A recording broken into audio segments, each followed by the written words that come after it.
മമ്മൂട്ടി നായകനായ കളങ്കാവലില് പ്രധാന വേഷത്തിലെത്തി മികച്ച പ്രകടനം കാഴ്ചവെച്ച നടിയാണ് ഗായത്രി അരുണ്.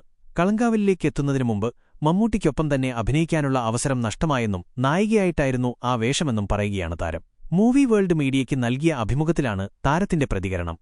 കളങ്കാവലിനു മുമ്പ് മമ്മൂക്കയുടെ മറ്റൊരു ചിത്രത്തിലേക്ക് വിളിച്ചിരുന്നു. പക്ഷേ ചിത്രത്തിലെ ആ ക്യാരക്ടറിന് റെലവൻസില്ലെന്ന് പറഞ്ഞ് എന്റെ കഥാപാത്രം ഒഴിവാക്കി. ഏകദേശം എല്ലാം പൂർത്തിയായി അവസാന ഘട്ടത്തില് എത്തിയ അവസരത്തിലായിരുന്നു ചിത്രത്തില് നിന്നും മാറ്റിയത്. അത് മമ്മൂട്ടി കമ്പനിയുടെ തന്നെ പ്രൊജക്റ്റായിരുന്നു. പിന്നീട് ഇതിലേക്കാണ് എന്നെ വിളിക്കുന്നത്. 20ലധികം നായികമാരുണ്ടെങ്കിലും ഓരോരുത്തർക്കും അവരുടേതായ പ്രാധാന്യം ചിത്രത്തിലുണ്ട്.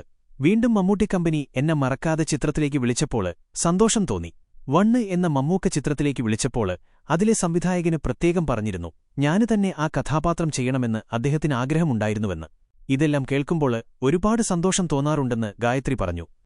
കളങ്കാവലിറങ്ങുന്നതിനു മുമ്പ് തന്നെ ആദ്യം വിളിച്ച് അഭിനന്ദനമറിയിച്ചത് ചിത്രത്തിന്റെ എഡിറ്ററായിരുന്നുവെന്നും നല്ല രീതിയിൽ തന്നെ മമ്മൂക്കയുമായുള്ള രംഗങ്ങള് സിനിമയിൽ വന്നിട്ടുണ്ടെന്നും അദ്ദേഹം പറഞ്ഞതായി താരം പറഞ്ഞു.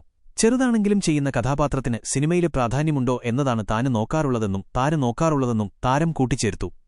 കൊടുങ്കുറ്റവാളിയായ സൈനൈഡ് മോഹന്റെ ജീവിതത്തെ ആസ്പദമാക്കി ചിത്രീകരിച്ച കളങ്കാവലില് ഷൈനി എന്ന കഥാപാത്രത്തെയാണ് താരം അവതരിപ്പിക്കുന്നത്.